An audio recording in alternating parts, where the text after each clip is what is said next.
Welcome to another episode of Out of the Blank Podcast. Renee, it is a pleasure to have you back on the show. It's been a little bit longer than a year. It's probably been almost 2 years now. But would you mind reintroducing yourself to everyone out there listening? Sure. First, thanks. I want to thank you, Robbie, for inviting me again. And it's always good to have a forum to help educate the public on what's going on out there in the food supply. My name is Renee Dufault, Dr. Renee Dufault, and I am a former United States Public Health Service officer, and I achieved notoriety, I guess, when I retired early from the FDA to publish my findings of mercury in high fructose corn syrup back in 2007-8, and at that time the FDA didn't want me to publish the findings, and so the only way I could publish was to retire early. So after retiring, I worked for many years as a special education teacher, and I also started a nonprofit called Food Ingredient Health Research Institute. So I've been working with collaborators all over the country to continue the research, the line of research, which is now called nutritional epigenetics, which is the study of how what we eat determines how our genes behave. And so, the focus has been contaminants in the food supply, allowable contaminants like heavy metals and pesticide residues, and what these contaminants do to create Western disease conditions, such as, metabolic diseases, cardiovascular disease, type 2 diabetes, autism, ADHD, and whatnot. Could you give me some examples of some things that they allow contaminant wise? I know like I've heard this before, but it's about a coffee. They allow a certain amount of like bugs that obviously get processed in there, the FDA talks about, but obviously this is a little bit more severe because we're talking about things that develop disorders like ADHD and autism. Yes, for example, petroleum-based food colors are made from petroleum, which is oil that they get from the ground. They also use a petroleum-based product is gasoline, all right? But there's also petroleum-based food colors. Yellow 5, yellow 6, red 40 are examples, and they're found throughout the food supply. And these food colors have to go through a certification process that FDA has, determined by law. So every batch of yellow 5 that is made has to be submitted to a lab for analysis, and there has to be a determination that it does not contain more than 10 parts per million lead, 1 part per million mercury, and 3 parts per million arsenic. And so it's the same for the other petroleum-based food colors. They have allowable levels of certain heavy metals, and they have to go through batch certification before you can use them in food products. So, and then of course there's pesticide residues in the crops, and they're allowable because pesticides are used. It's illegal to use it. It is legal to use pesticides to kill critters, and so there are some pesticides that Americans are using, but other countries do not use because they're too toxic. So, and other countries like European Union have different regulatory requirements if manufacturers use certain ingredients. Like, for example, in the United Kingdom and European Union, if a manufacturer wanted to use the petroleum-based food colors, they would have to put a warnings on the food saying this product may cause hyperactivity and inattention in children. Okay, so what happened after that warning requirement was required, you don't find those food colors in European Union and United Kingdom anymore. Is it because it showed a lot of people didn't want to buy the product because it had a warning label on it? Yeah. So just having a warning label requirement goes a long way to changing the way food manufacturers manufacture their food. And then in the case of pesticides, some pesticides are simply, they're banned. They're not used at all in other countries, some pesticides that we use. So, the US has a free market economy, probably the freest market economy on the planet, where the most important goal is the profit, the bottom line. And so corporations are very concerned about the profit, the bottom line, because they have shareholders and, people want to get rich. How much of the consumer products out there on the market are Just like is there anything that's not contaminated with some type of thing that can cause harm, whether it's prenatal or whether it's in small developing stages? I mean, even when you're older, you can still develop things as well too. Right. Well, if you stay away from the processed foods, the ultra processed foods that these harmful food ingredients are in the ultra processed foods, because the ultra processed foods are designed for long shelf life. So when they have toxic elements like mercury or lead, these elements they're biocides. They kill biological organisms like bacteria and fungus. So if you stay away from the ultra processed foods and you eat whole foods, foods that you recognize they come from the garden, like an apple, that's a whole food. Then if you rinse them or wash them real well with running water for a certain period of time, like a minute, or by organic, you'll reduce your pesticide exposures. So there's ways you can eat to reduce your risk of exposure to any contaminant. Where did the FDA get the classifications for the things that they can have a certain percentage of in some of the products? Like, what is that on the basis of? I'd have to think that'd have to change with how sensitive people are now to certain foods as well, too. That's a very good question. The reality is the FDA came into being as an entity after these things were already on the market. So, all the petroleum-based food colors were already on the market before FDA even came into being. So it was considered the Wild West. They have Yeah. that little picture of the wagon and the guy that was selling snake oil. Oh, Well, yeah. that's how it was. It was like that all over. And then the EPA came into being after the Sinclair, I think his name, Upton Sinclair wrote a piece or a book on the meat packing industry in I think the 40s or something, where how horrendous the process was for preparing meats to go to the market, and that opened the public's eyes on on these processes of preparing food for food, and that's when people started complaining, and also there were things on the market that were killing people outright, like quickly. So that's then the Congress passed the act to create the Food and Drug Administration. So and I don't have it's all in my book, but I don't have the dates in my mind at the moment. But it was way a long time ago. And so the FDA grandfathered in certain things, and then things that were already widely in use. And then they had another process to determine, well, if it's been widely in use over the years, we're going to give it GRAS status, generally recognized as safe, GRAS. And that happened for hundreds of ingredients. Generally recognized as like Yeah. it's kind of widely accepted, but it might not be anymore. Yeah. And then the other requirement, which is still the requirement, because FDA doesn't determine something safe. The corporations and manufacturers are required to determine if something is safe. So Wait, that's like paying your drug dealer for rehab. Like that doesn't make sense. but that's how it is, and it's always been that way. It's a free market economy, and so FDA has always been underfunded, and there was a time when they did their own research and they would follow behind a manufacturer's statements and double check, but that doesn't happen anymore. So was there a time when it was actually good? The FDA was a good program. Do you still believe it's a good program, or do you think it's just something that's gotten maybe too greased up by what I would call big ag, or just maybe fallen into the kind of monopolization, capitalism? I mean, I hate to put it like that, but capitalism. I think you'd have to do away, be honest with you, because there's a revolving door of corporate individuals that go from corporation to FDA and back and forth, depending on whoever's elected to be president.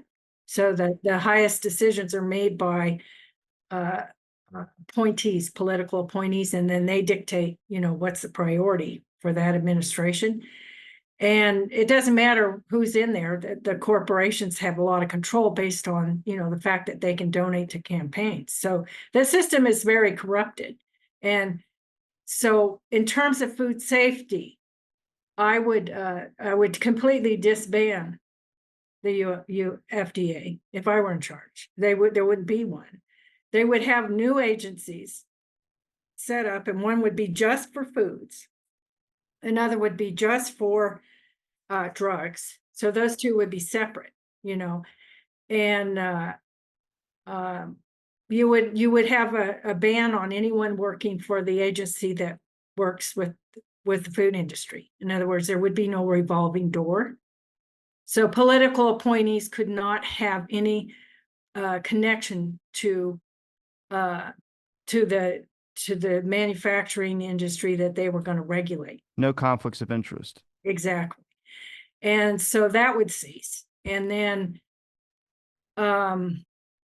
that's a start. And then you'd hire people that had the expertise, and you would pay them well, and you would get the very best people. And it would be, they would be responsible. The purpose, the mission would be to protect the public from exposures to any kind of element or agent, biological, chemical, or radioactive, whatever, any agent that could produce disease, whether in the long term or the short term. Right now, the agency is geared to protect against death within 24 hours, basically. So if anything, just about anything gets allowed unless it kills you in 24 hours. Well, anything that's like from like 4 or 5 years out, they can easily find a way to deny it or say, "Oh, it never Oh came from yeah. this, it never Oh, came okay. from that." Yeah. So the bottom line is, you start with whole foods, and that's safe, under certain circumstances. And then you go from there. But you start the process all over. Everything's, nothing's allowed except for whole foods. And then you start from there. If you want to create a product or a processed food with whole food ingredients, and then you have a manufacturing process, and somebody needs to, go through that and verify and make sure that it's, there's no, what are the risks of contaminating with biological agents, or, what are you doing for shelf life, that kind of thing. So there's a thoughtful process. And then if they need to put something in it for shelf life, oftentimes they use salt, sodium chemicals. And so, of course, there's the Institute of Medicine that writes a salt report every few years and says Americans are being exposed to too much sodium. That's why we have high blood pressure. That's why we have heart disease. So you would, they'd have to think about, well, okay, then this much salt, and then there'd be a warning label, this product contains sodium. If you're, and sodium has been associated with the development of high blood pressure. So if you have high blood pressure, you don't want to buy this product. I mean, they need to do things based on what we know now, and start over from scratch. That's what I would say. Just because we're on the topic, but do you think limiting the processed food companies' marketing when it comes to advertising? I mean, it hurts the company in the profit sense, but they focus so much on the advertising. Every commercial is for a sugary cereal, a sugary drink, or something of that sort. And even if they do zero sugar, I mean, but is there something else in it that's not supposed to be very good for you? So when you really look at the marketing strategies, they don't market apples. They don't market any of that stuff. Yeah, we don't see any of that on the television. That's because you don't need advertising to sell apples. Apples are already selling. People buy apples because they know they're good for them. Even if they're got pesticide residue, they'll wash it off. So, like pharmaceutical companies, oh my God, the airwaves are filled with pharmaceutical commercials and with all the warnings. And it's like, why? Who would even want that in their body? Whatever it is they're selling. And they have advertising because it's not a good product, and they have to have advertising to try to convince people that it's good for you. And so, Can I I think Oh, go ahead. I was going to ask about when you got interested in nutritional epigenetics, were you more focused? I mean, what was the big awakening for you? Obviously, everyone knows the trope about putting food in your body. You know, it's you become basically what you eat. You are what you eat. But when it really comes to where do you focus? Do you look at the prenatal stuff? Because obviously there is a high rise, especially it seems like every year there's more and more people being diagnosed with ADHD, Yeah, and more there's a psych. reason for Yeah, that. yeah. We can go through that. Okay, when I first found the mercury in the high fructose corn syrup, I was already studying mercury, the mercury cycle. You know, I was studying mercury in plumbing systems, mercury from dental amalgam. I was doing research. I had a project with the military where I was a collaborator looking at the role of mercury amalgam in Alzheimer's. Okay, and we were looking at Alzheimer olfactory bulbs, olfactory bulb tissue from Alzheimer versus normal patients, typical patients that had both died at a certain age, age and sex matters, you know, and looking at the oxidative stress in the Alzheimer tissue versus the typical person and whatnot, and determining whether mercury was involved. So I was already interested in mercury, and I was already doing research on mercury. And so when I found the mercury in high fructose corn syrup, the other I was also studying how does mercury get excreted? How, you know, once it comes into your body, what is it that how does your body handle that load? So I got interested in the metallothionein gene, which is it produces it has the instructions for producing metallothionein protein, which is a metal transporter protein, and everybody has it. It's produced in the liver, and it's very important for preventing the bioaccumulation of heavy metals. And so you have to have a certain kind of diet, lots of, you know, high in zinc and, you know, antioxidants and whatnot, selenium you need in order to have enough of the materials to produce this protein that you need. So I was interested in the nutritional epigenetics, what it takes to, you know, what you have to eat for your gene to function properly back in 2005. At that time, there was no such thing called nutritional epigenetics. The term hadn't even been invented. That the term didn't even pop up in the literature in 2010. That's when it first popped up. But in 2009, I had already, with my collaborators, published two papers, the mercury in the high fructose corn syrup, and then the paper that says, well, what happens when the mercury gets in your body?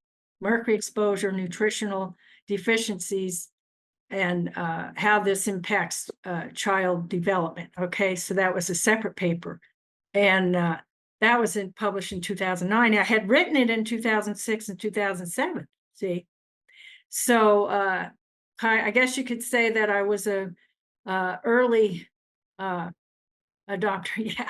So even Wikipedia, you know, has me down as the person who, you know, first developed a nutritional epigenetics model for autism and ADHD.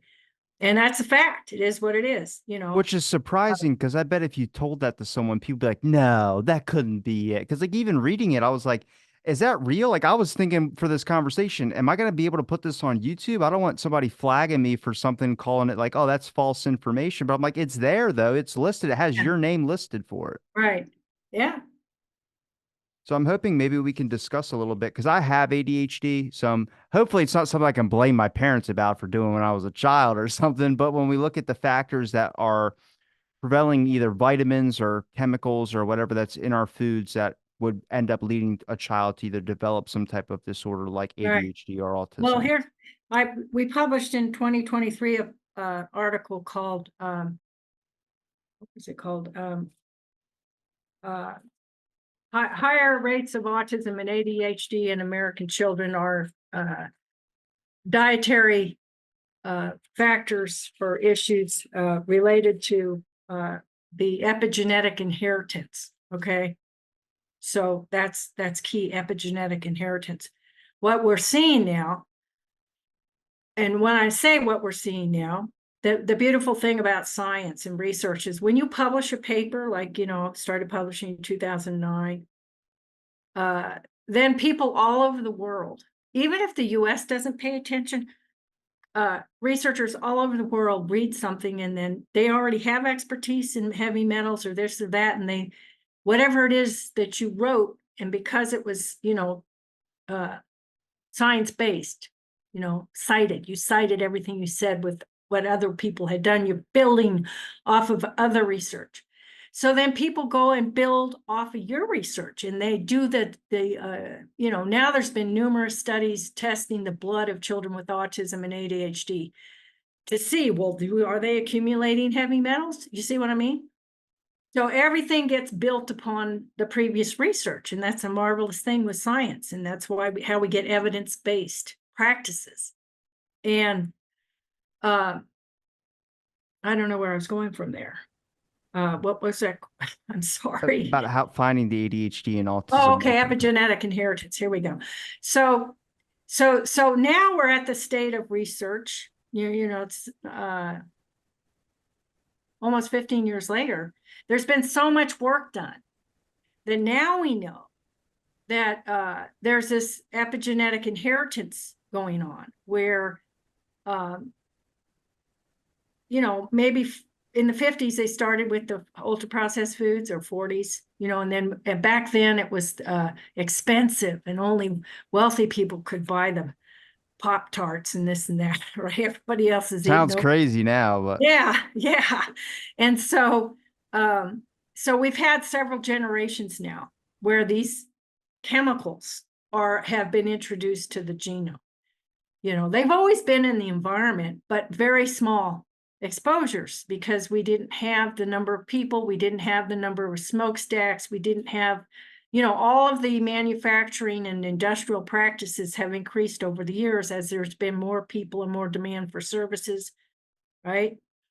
And so what we're seeing is this: every generation, there's more and more of the autism, more and more of the ADHD, more and more children are now born with the metabolic problems in which they're getting high blood pressure and as a teenager or starting to become, pre-diabetic and whatnot. So earlier. And so the genome has been impacted in terms of how the genes are behaving based on what mother ate and what her mother ate, right?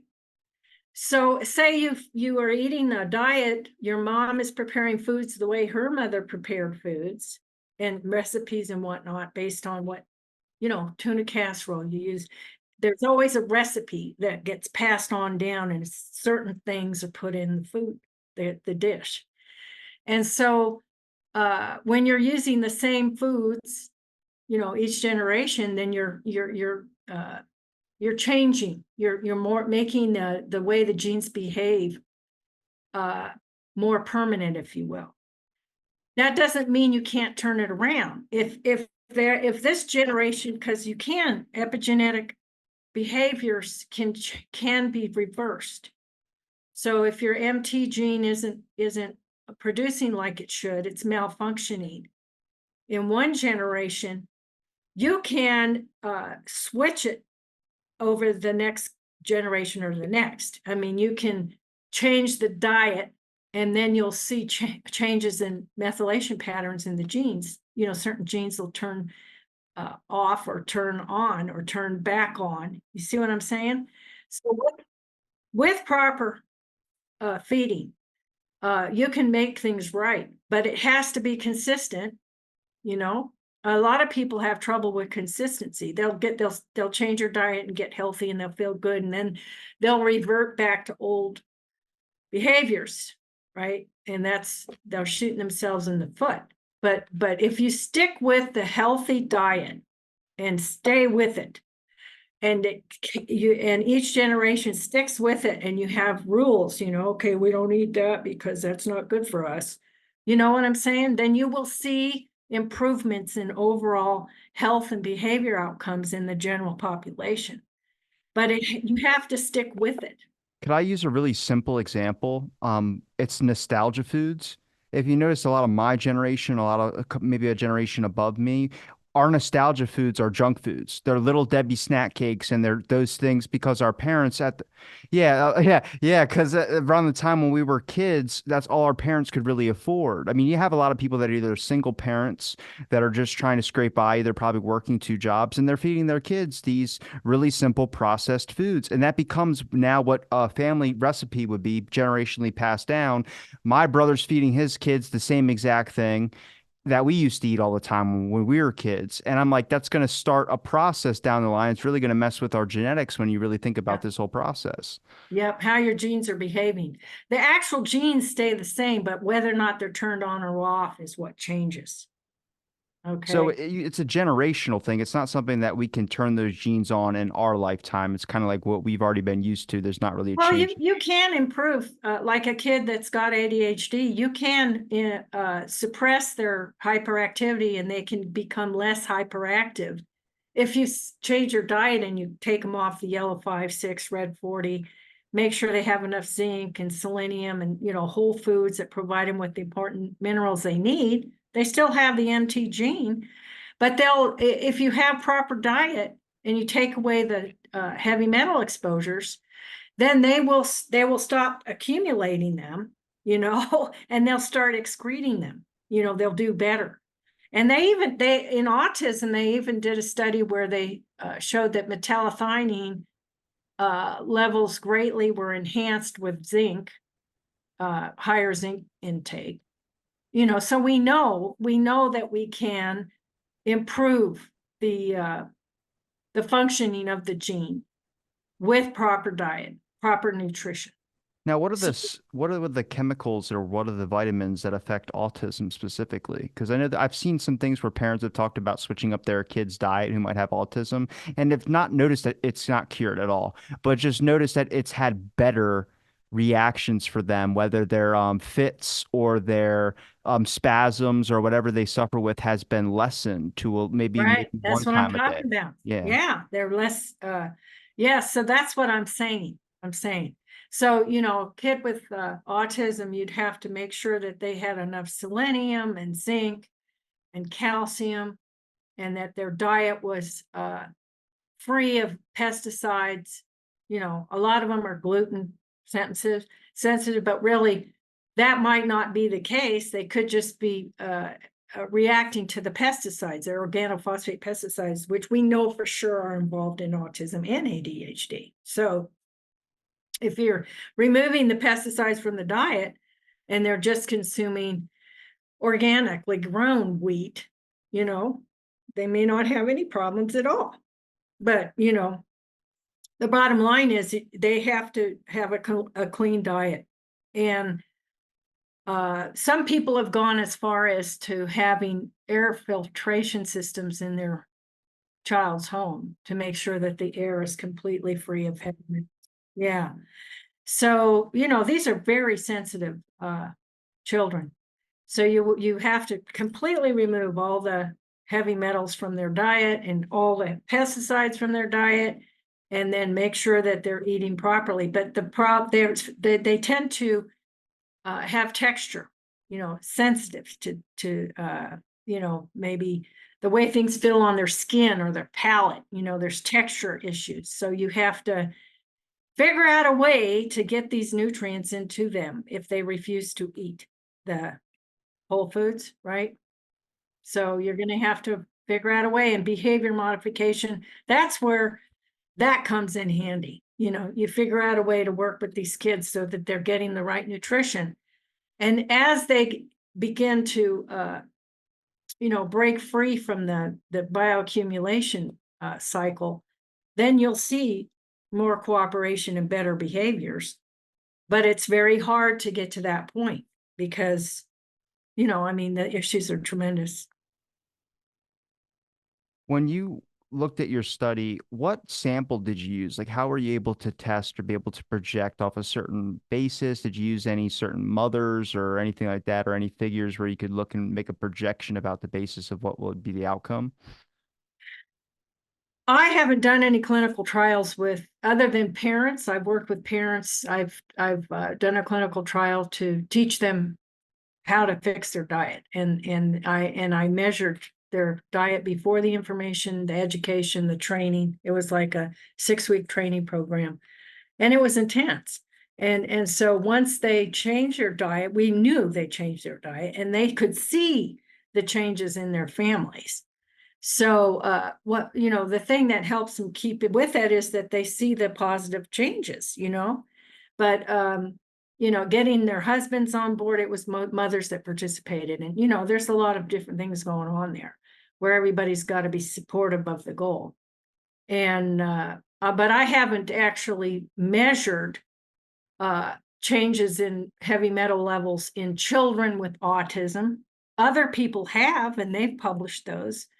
Other people have measured, we know for a fact that the heavy metals in the blood correlate to the heavy metals in the food. That's been done. So I don't have to go out and do certain things to know that this is how it is, because, like I said, other researchers have built upon the model. Do you think that with my generation, have you seen a uprise in kind of people that are more focused into what's going into our bodies and more looking at a more healthy lifestyle? I've noticed it like with my brother's kids, for instance, besides him feeding my nephews like crap, their mother does a very good job. Like I don't think they had pizza, at least the oldest didn't have pizza until he was 5 years old, or didn't have really any junk food. Strictly healthy snacks in the house. That's their diet, very focused. They wash their vegetables, they do everything like that. But she's very hands-on with it. And I have friends who are, I wouldn't say influencers, but they're on TikTok with a large following, 100,000 people or so, that are really making their own bread from scratch. And they're doing a lot that are eliminating all these kind of what we would say contaminants would be in a processed product. And they're really trying to start their own home gardens and really trying to eat a healthy lifestyle. So I'm curious, do you seem more focused, obviously, towards the educational aspect of when you can really get people to be proactive? Because I think you understand that it's going to be damn near impossible to change the actual FDA and system to want to eliminate some of these things. We got to let the people kind of make their own decisions on what they're going to be eating, and that causes the companies forced to change. Right, exactly. And in fact, I just saw an article. I was going to try to print it. It was on one of the i iPod or podcast channels. iHeart. It was in I, and they were talking about how 17 different states had bills before their uh, legislatures where they were going to ban certain food ingredients. And one of the states, like there's states that act like they're the leaders, and they go for the low hanging fruit, and it's like, this ingredient, you want to ban this ingredient? It's not even in very many foods. Why aren't you tackling yellow 5 and 6? you know and so, but the neat thing about this article that just came out yesterday is there's some states that are actually banning yellow 5, 6, and red 40, and titanium dioxide, and some of the other really nasty stuff. And I thought, wow, I thought to myself, wow, maybe I am making a difference, and other people who, but uh, all this work that I've been doing for all these years, maybe it's going to be paying off. And then I will be so happy because I won't have to do this anymore. I can do art, man. I can do something else with my retirement. I don't have to go around pounding and making the noise till they listen. So it was really wonderful to see that some of the states are really getting the message. They're getting it. And it's not like they're going to do the low hanging fruit, like California doing the low I hanging was gonna fruit. say California, yeah. Yeah, it's like, totally. I mean, give me a break. And even their state scientific committee said we need to take 5 and 6 off the market and these things. And they don't even listen to their own scientists because it's all bought and paid for by corporate interests. But there are some states that are, I guess Pennsylvania's one of them, that's going to move towards, banning yellow 5, 6, and red 40, and other things too. And it's like, wow. Because when I went to United Kingdom and all these things were not in the foods, it was like the food supply was so clean. I couldn't believe it. It was so different going into a market in United Kingdom compared to US. Unbelievable. So is America just the one with the biggest problem with it? Like other countries obviously view this differently and probably have different regulations and standards of what the public would consume. Well, America has the biggest problem in terms of developed countries. I mean, we're last on the list of health outcomes. People are dying sooner. We have a greater prevalence of all the Western diseases compared to like other developed countries in the European Union and whatnot, who are way healthier. And it's because of our food supply.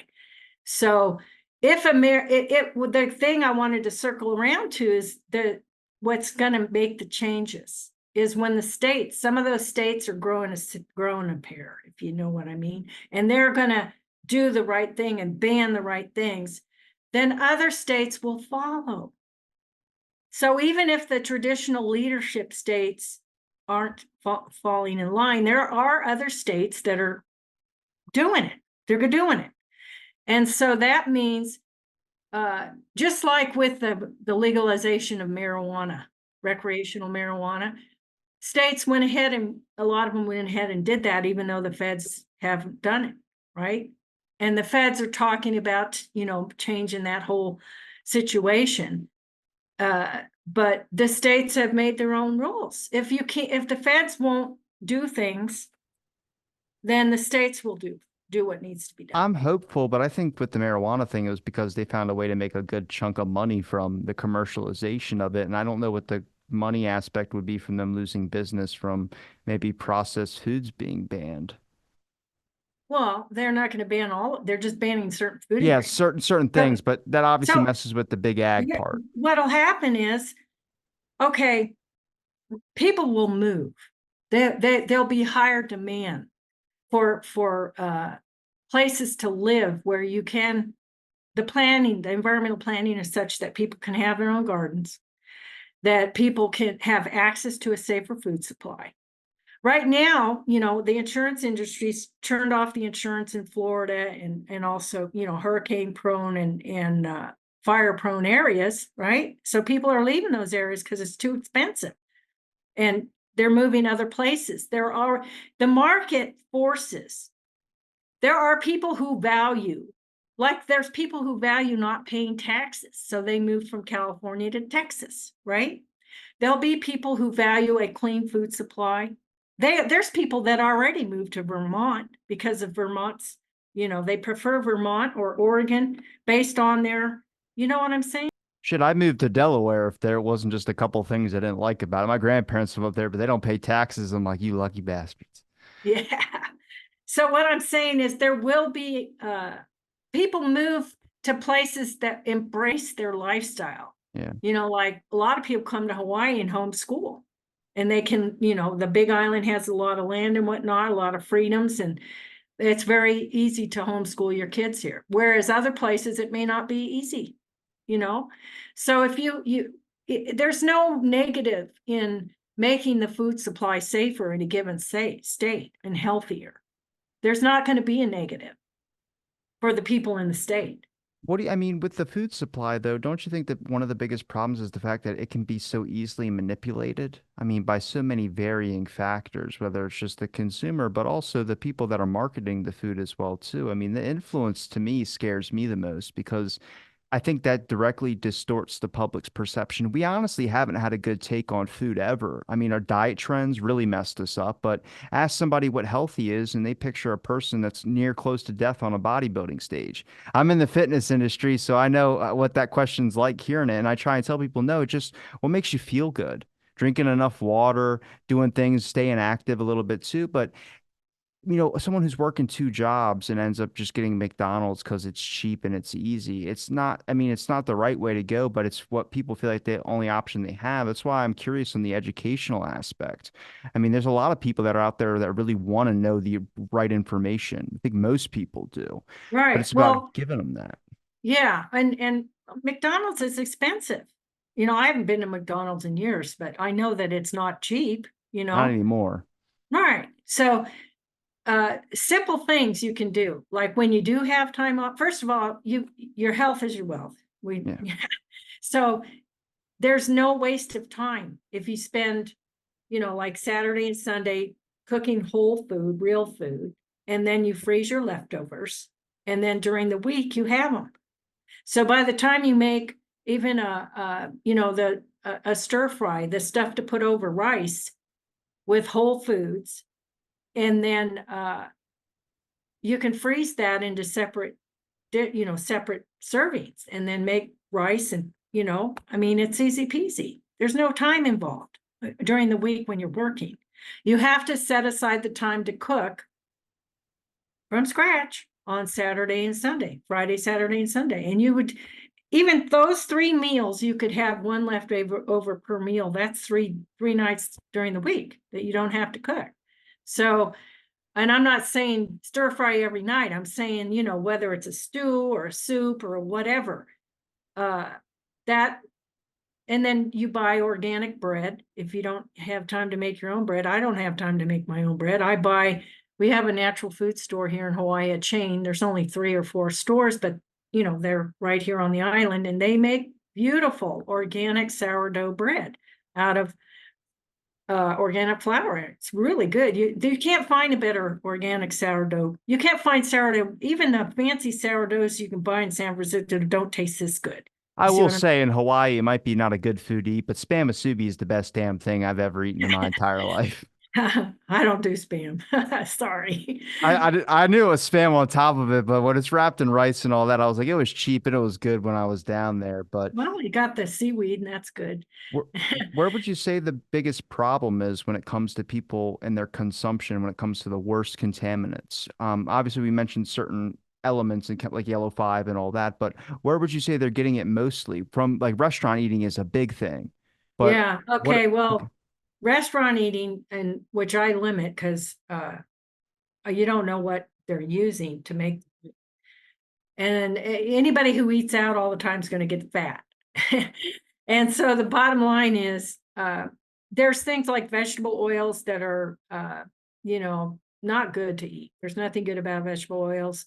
They have to be used in moderation, and they need to be cold pressed. And restaurants are not using cold pressed vegetable oils. So you're going to have contaminants in those vegetable oils.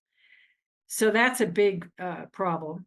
And then they're not going to be having organic breads, and you know what I'm saying. There's you can get a salad, and with locally produced lettuce and whatnot, and throw a grilled steak or chicken on there at a restaurant, and it could be pretty good for you. You have to be very selective about what you purchase, is what I'm saying. Otherwise, eating out at restaurants because you don't know what they're using to prepare these foods is not a good idea unless you do it just sparingly, once in a while, and you're very selective about what you order on the menu. And if you're going to be naughty and eat something that's really tasty and isn't good for you, then you better just do it once in a while, and you're conscious that you're doing it, and then it's a rare thing. Have you found that mostly mothers are quick to adopt the healthy strategies that you kind of teach about or you're trying to show people, and the fathers are a little bit more resistant? You mentioned that a lot of mothers were hopping on board earlier. Yeah, I think at least my experience is, when women get pregnant, they need to start eating healthy before they get pregnant and have their everything straight, working right, ideally before they even get pregnant. But I think that when pregnancy occurs, the woman is very conscious about what's going on in her body. And not always the case, because women still smoke and drink when they shouldn't. But a lot of women, take it seriously that they're going to create a healthy environment for their fetus. So, that carries over into once a child is born, but there's a line. Some women choose to breastfeed, some women place their trust in formula. And or maybe they have trouble breastfeeding, so they end up with formula. And we all know breastfeeding is the best way, the best route for helping the child build the right immune system. So, and what the mother eats is going to end up in her breast milk. So, you really have to be conscientious about what you're feeding the infant. And baby formulas can contain all kinds of crap because they're using vegetable oil and corn syrup solids, and there's heavy metal contamination that occurs through the manufacturing process. So Yeah, when baby formula was hard to get for a lot of people, I think it was like last year or the year before that, that was because they had a recall on some of the products. The baby formula had a small bit of mercury in it. Yeah. Well, that probably came from if they used fish from the DH for the DHA content is yes. But bottom line is, yeah, whatever you can do, we need to provide support services for women so they can successfully breastfeed. You know, there's tricks to it. You got to drink a lot of water. You know, there's ways to, they have coaches and whatnot, and every woman needs to have one so that she can successfully breastfeed. And then we need to beef up our WIC programs so that they're not allowing people to buy processed foods with WIC. You know, I mean, they need to have whole foods and uh, foods that are organic, you know, period. And then, you know, just everybody needs to have good nutrition counseling and nutrition education. And, you know, those are, it's all about educating and people in school. Back in the day when I was in school, we had the option to take culinary arts, and I think it might have been mandatory. I don't remember. We had to take home ec, and It was yet mandatory for me when I was in school. not anymore. It's not. I No, mean, no, they phased it. I mean, I'm 26, but they phased it out like I think my senior year of high school. The but My I mean, Plate was completely gone.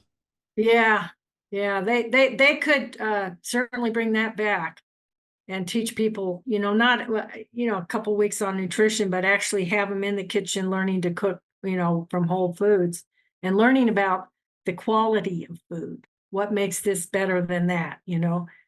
And that'll be, we're a long ways from there because the US government's in charge of uh you know, putting out what they view as nutritious, and they're so bought and paid for by corporate interests, you know. All those food programs that the government gives the surplus foods are filled with processed foods, you know, the commodities programs and whatnot. So we're a long way from, you know, the government, just like what we were talking about, the example of states, you know, figuring out how to regulate marijuana, uh, you know, and the feds taking, not doing anything. You know, they don't seem to have problem solving skills, frankly. But some states have taken on problems and figured out ways to fix them, fix the problem. And I think the same can be done with the food supply on a state level. And what manufacture these products are made better. They're made with better ingredients, safer ingredients for other countries where food ingredients are banned. They have alternatives already. Well, it's just You like know? pharmaceuticals. We're one of two countries in the whole entire world that advertise pharmaceutical drugs on the television. It's us in New Zealand, and that's it. Yeah, I do have yeah. to ask, from leaving the government, what's your perspective? Like, what has changed, obviously, from when you left your government position and kind of focused more into speaking and being an advocate as much as you are now, as much as a researcher? I don't know because I haven't been in the government. But I can say that everybody I knew is gone, have retired as soon as they could. That's a fact. And I meant just like your perspective on it, the industry, the influence, all that's oh, those all of types it's of the factors. same, if Yeah. not worse. Nothing's changed. There's Okay, no so reason to you change. were aware of this while you were in it, because I didn't find, I mean, I'm not in it, so, but everyone I talk to who's either involved in the research there, they only speak like highly of like, oh, everything's fine and everything's good and the supply chain's fine and everything like this. I'm like, I don't know what we're living in two different worlds because it seems like I'm viewing a whole different one. Yeah. Well, I think there's people that work for the government that know what's going on. They're not going to say anything while they're employed. You know, you have to leave the government to open your mouth. That's what I had to do. So uh that you have to tout the party line, literally. And that's how it is in the government. It hasn't changed any. It's always been this way. As far as, I don't know, I was in the army in the late 70s, and things were different than where the army is now. I mean, there is change that goes on, you know, um, but uh, it's all about the sign of times, you know, like technologies, very, you know, highly used now in the government. I would guess, I mean, I can only, I can't really say what's going on in the government, but people get government jobs and there's no accountability. When I was in the government, you had worker bees. I was a worker bee. I couldn't do nothing. But there were plenty of people who felt comfortable sitting at their desk and getting paid for doing nothing. And that's how it is. Government, you hear about government jobs being really, cushy and whatnot. And I look all around me and nothing gets done. Nothing changes. Very little gets done. So who's working? What's being, I have to say, um, the system is designed to, they've written books on bureaucracy and the system, and it's designed to keep perpetuating itself, to get bigger. The more people you have under you, the bigger your salary, oh, you need a new department or a new division because, whatever. But does anything get done? Whatever gets done when I was in the government was done by contractors. Private industry people came in, you gave them a contract, they did what you needed them to do, you reviewed their reports or their proposals, and you know what I'm saying? So I don't think people who actually work for the government, I didn't observe very many worker bees. I had to go find things to do, okay? So I developed collaborations with the military research at Armed Forces Radio Biology Research Institute, and with the Bureau of Indian Affairs, tribal colleges. I found stuff to do because I can't be doing nothing. How do you remain your optimism? Like I'm more of a misanthrope and I'm not even like I don't have kids or anything like that, but I don't know, over the past couple of years, probably since we last talked, I've become more misanthropish rather than focusing on the optimism because it just seems like you can say it as much as you want to say it and it's just nope, it doesn't sink in with people or people just revert back. But you've remained your optimism on everything. I have.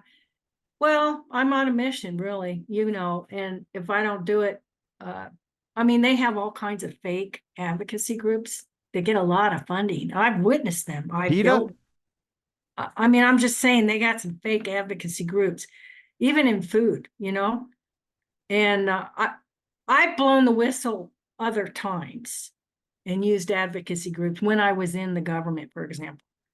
So I have seen people working for certain advocacy groups go through that revolving door. So they weren't really advocating at all. They used information that I gave them to beef up their career. And then when the next administration came, they came and took a political appointee job at FDA, So I've seen the revolving door. And then these people go back out into the nonprofit sector and pretend to advocate. It blows your mind how they have some of these highly funded advocacy groups with a bunch of employees, and what do they actually accomplish? What are they producing? Nothing. What's tangible? And maybe a report a year or something, and it is what it is. You've got productive people, and then you've got other people, and that's how it is.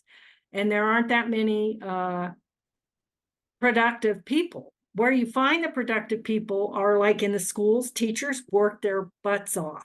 Teachers work really hard. It's hard teaching K through 12. That's productivity, developing those daily relationships with the students. And you see what I'm saying? That's hard work. Being a nurse is hard work, taking care of patients. There are certain jobs that are very, very hard work, physical labor, plumbers, electricians. I mean, you see people out there working, but then there's this whole other set of people. It's a whole other set. They're sitting at desk, and what are they doing? They get paid. What are they doing? What are they producing? You see what I'm saying? Yeah.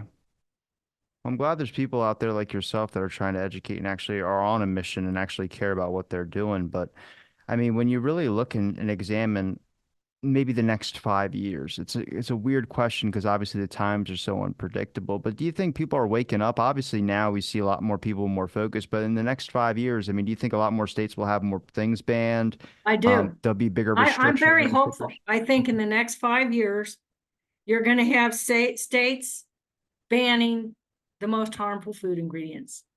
I think it's going to snowball. It's going to go slow, just like with the marijuana, but you're going to see it.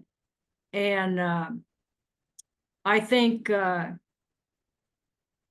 gives me hope. That gives me hope. I don't have any faith in changes at the federal level. I just don't. And you have to be very careful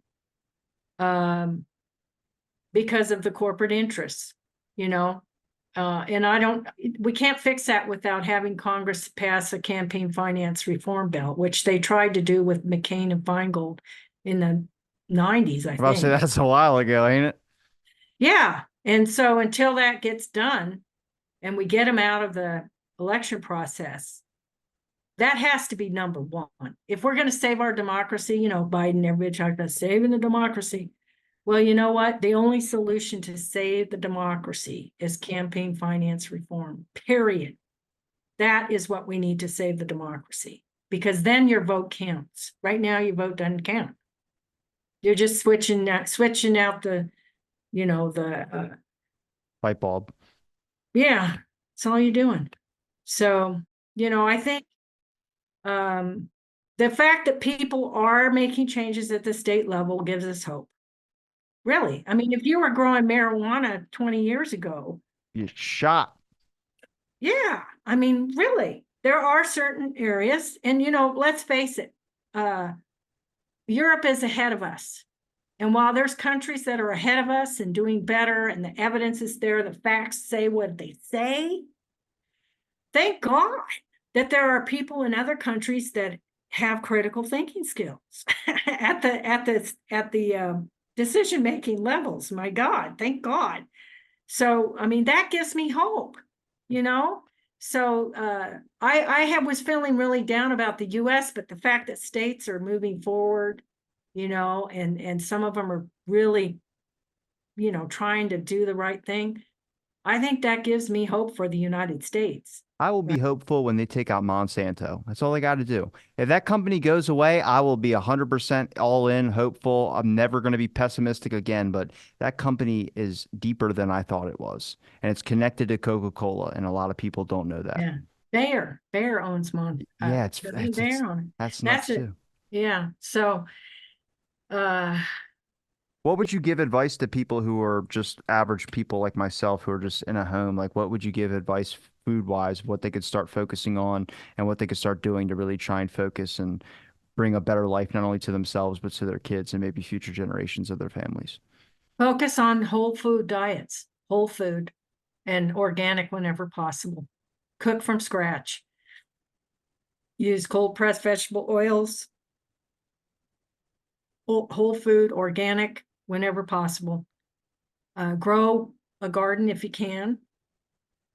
Get your kids interested in growing their own food, even if it's a small tomato plant in the balcony in the summer.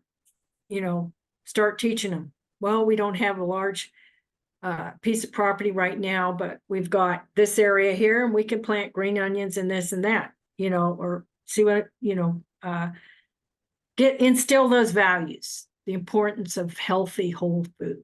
Go to the farmer's market, make it a family event, eat meals with the children, explain why this is healthy, that is healthy. Do not allow unhealthy, toxic food, and say we don't do that, you know. There's whole countries that don't even allow, it's illegal to produce this food the way it is made here in the US, you know. Tell them the truth, be honest, and I have my book out still, Unsafe at Any Meal. It's been around 5 years. It's used as a curriculum, and I have a study guide. You can have book study groups, create a movement in your own community, do a book study. Takes you 8 weeks to get through, and then you can develop your own community, you know, of people.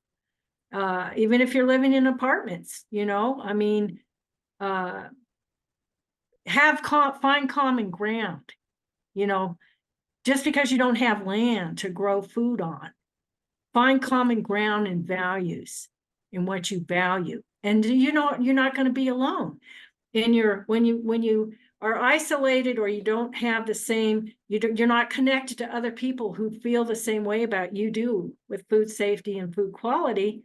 Then you have to find that support network, find the common ground, make it for yourself.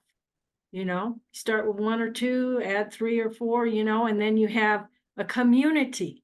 And even if you're living in an inner city, you don't know what you can do as a small community. They've got inner cities now that have little gardens right there on the block with people who are dedicated and devoted to doing that.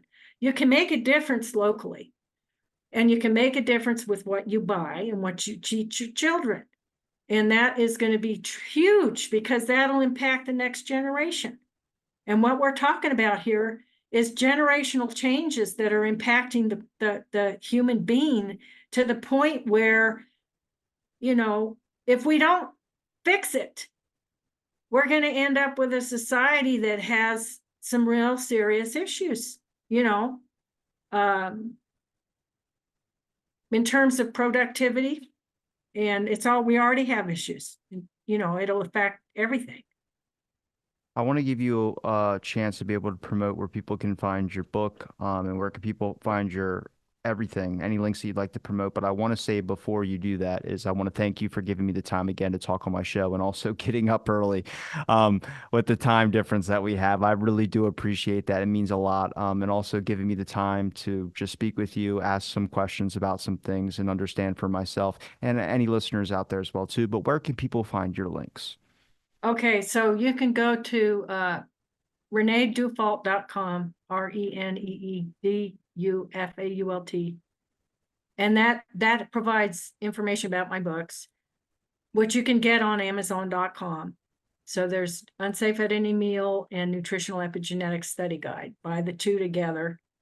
And I taught for years, so I know how people learn differentiated instructions. So my study guide is really helpful in the learning process for people, especially if they have ADHD or any kind of difficulty staying focused long enough to learn. So there you go on that. And then foodingredientsafety.org is the new nonprofit website. And we have information there, foodingredientsafety.org, which, I mean, I've had the nonprofit for, darn near 15 years now, but I just made this new website. So it's really easy for people to navigate with very little text and pictures and, links to important information.